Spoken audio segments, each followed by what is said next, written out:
Samantala, 4 na individual kabilang ang 4 na taong gulang na bata patay nang bumangga ang isang sasakyan sa Child Center sa Amerika. At kauna-unahang batch ng Project Kuiper Internet satellites inilunsad ng Amazon. Si Joy Salamatin sa sentro ng balita. Aabot sa 4 ang nasawi kabilang ang isang 4 na taong gulang na bata matapos bumangga ang isang sasakyan sa Child Center sa Estados Unidos.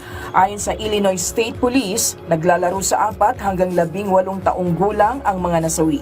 7 naman ang naitalang sugatan na ginagamot na ngayon sa hospital.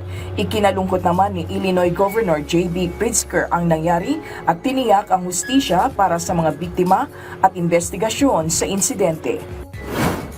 Nagdeklara na ng state of emergency ang Spain kasunod ng malawakang power outage sa malaking bahagi ng bansa at sa Portugal. Ayon kay Portuguese Prime Minister Luis Montenegro, walang indikasyon na cyber attack ang dahilan ng pagkawala ng kuryente.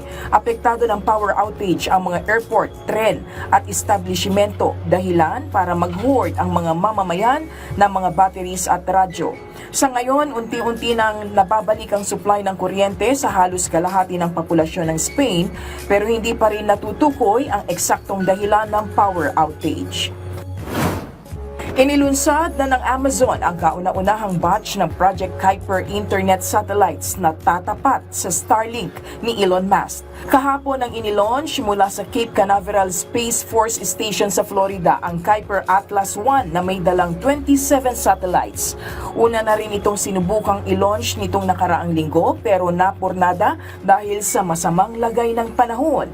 Ang Project Kuiper ay subsidiary ng online retail giant na itinatag ni Jeff Bezos na inaasahang magpapabilis ng internet connectivity sa mundo.